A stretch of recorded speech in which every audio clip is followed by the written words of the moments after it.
they came to Featherston on the ship to London, 1842. I understand there was only, well, there was Charlie Matthews, Henry Burling and Walter Hodder. They were the three off that settled here in Featherston. Of course, they called the town then Burlingtown. It was called Burlingtown until the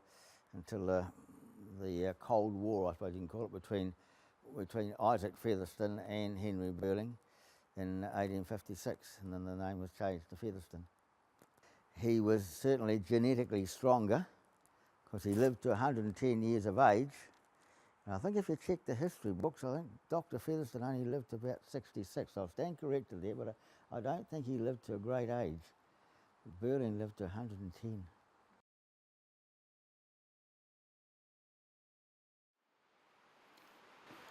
Great-grandmother, great-great-grandmother, she died as part of the flu epidemic. They were brought up on a marae way back then. In the marae, there was quite a few that actually died. They were pretty bad, that in the end they had to burn the marae down.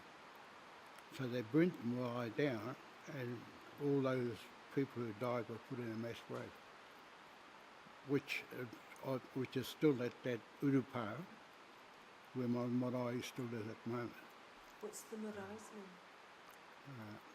Ronganui.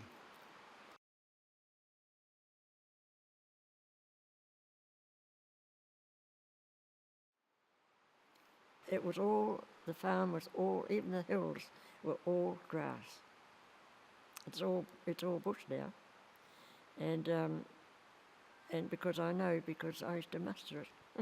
Take the horse up there and muster all this side. Dad would go that side.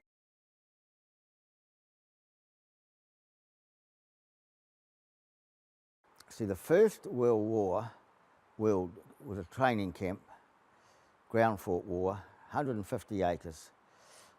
A little town on its own. It had the 5th busiest post office in New Zealand. That's after your Dunedins, your Christchurch, your Wellingtons and your Auckland. Along came little Taranaki post office. This is First World War we're talking about. Little hospital, train went out. Massive big training for a short war.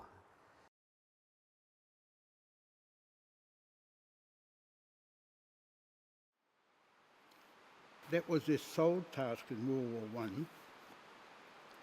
to build the trenches, lay the wire. You know, a lot of them wire engineering work. Now, just before the Second World War, one of our great leaders decided he'd have a chat when they declared war on Germany. He started to have a talk on behalf of the other people to say, look, we are like anybody else. We want to be up front fighting for our country, not sitting back drinking trenches and all that sort of stuff. And so it came about, and it sort of took a while for it to take off, because there was a lot of meetings with tribal groups to see whether they wanted to be part of it. And there were one or two areas that didn't want to be part of it. However, they never stopped their men from joining another unit and going over with that unit. So they were there to fight as Mary Battalion.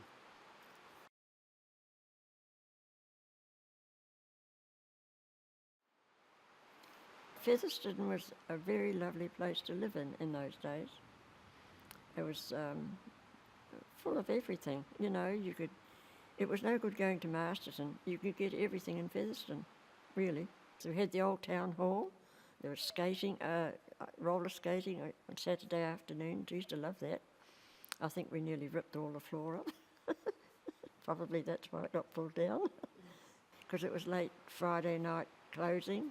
All the farmers came into town, and well, there were 1, 2, about 3 grocery shops for start, and there were two places, three Sabres, where you could buy clothes, and I mean overcoats, suits, and everything like that, mantle stuff, and it was lovely. And Mrs. Herbie Clark's, you could go and get your shoes. He was a cobbler, Mr. Herbie, and actually when I was 15 or 16, Mrs. Herbie got me my first long dress. You could buy gloves, you could buy scarves, you could buy hats, you could buy shoes, you could buy anything here in Featherston.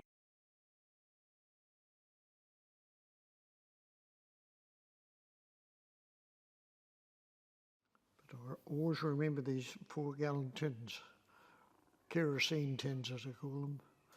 The grocer used to sell petrol in 4-gallon cans. It wasn't a petrol station. No such thing. And they carried spare cans on the side of their cars because they had running boards. Out at the road out towards the camp and toward Greytown was all these old cans all rusting. As they used them, they'd throw them off the side. There was hundreds of them. I don't know what happened to the cans. I suppose they rotted away.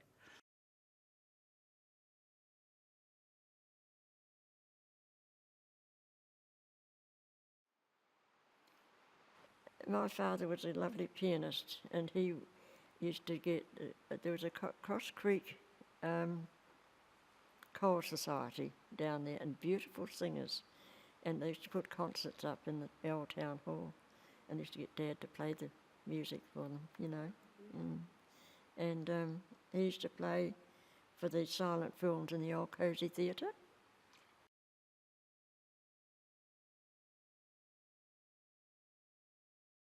The soldiers used to march through the town. They all walked from Trentham right through to the camp. They didn't get a ride. And when they came through and they'd be going around the corner and still coming through Featherston, so that's how many soldiers there were. Because there was too many of them. I don't know how many would have gone past at once. Be over 1,000, I would say. But there was a lot of them. I remember they were coming and disappearing and still coming.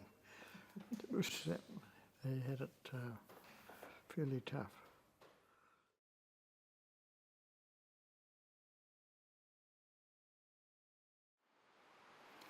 There were other smaller camps around the area, including Papua, around Tiranika Race Course. And they were mainly all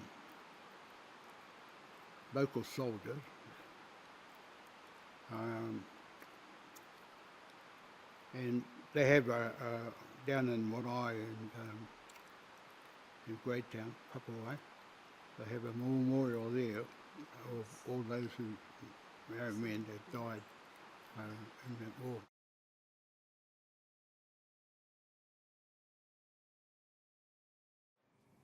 I can remember the Japanese prisoners must have come into the railway. They come in on the back of trucks, and they're dressed in black.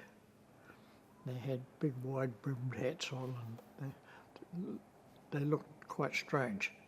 But they all stood up in the back of a GMC truck. And the Japanese that were there were sort of, they weren't proper soldiers. They worked for Japan. And a few of the Japanese soldiers came there eventually. And they were the people that started the problem that they had out there when the big breakout, well, they were trying to break out of the place. But it didn't pay off. Right. I can remember hearing the guns from Featherston going off as we had the battle with the Japanese prisoners, really. Right. People said what it was,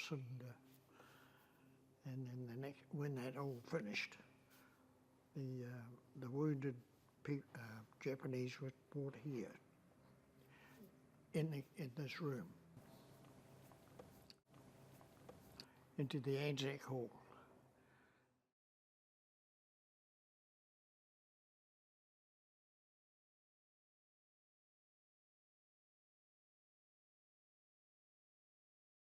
That was their purpose, to escape, try and escape, try. So the watchful eye was there. The big towers, all that's left now is the concrete foundations. The big guard towers were there. Barbed wire. So that was still there when we biked to school. They would try to escape when they were marched. They exercised them, up Greytown and around. They probably worked them too in some of the vegetable gardens, things like that. I think they did. And they had guards, so that was, there was always tension. They were always teasing them to try and get them to escape. And they would, these hills out here, they would say, if you get up on those hills here, you'll be able to see Japan.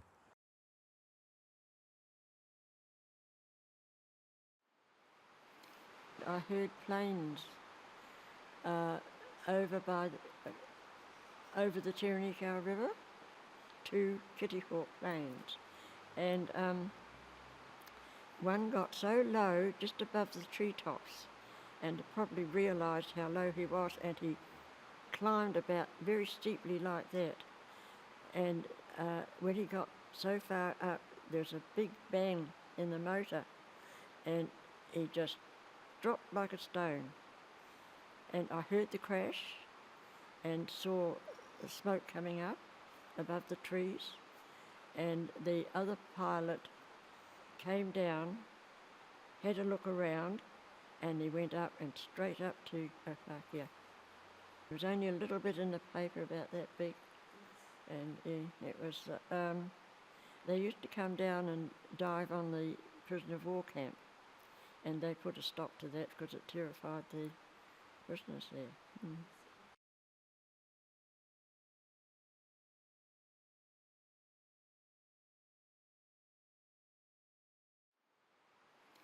Under the Wake Up Featherston campaign, not only Dorset Square came out of that, but the Heritage Museum. So there was Dorset Square, main beautification group, Heritage Museum, and the Community Centre. Dorset Square was an eyesore, a piece of ground that the council owned. People said, we need to do something about that. And so they got together a team led by a couple of women who decided to clean that place up. They did a very, very good job. They asked the community if they wanted to go there and take over a plot of ground and look after it. Now, the RSA got a piece of ground in there which they looked after. I got a piece of ground for the 28th Mighty Battalion which we looked after. And there's a whole other a whole lot of community organisations and individual families that also got a plot in there.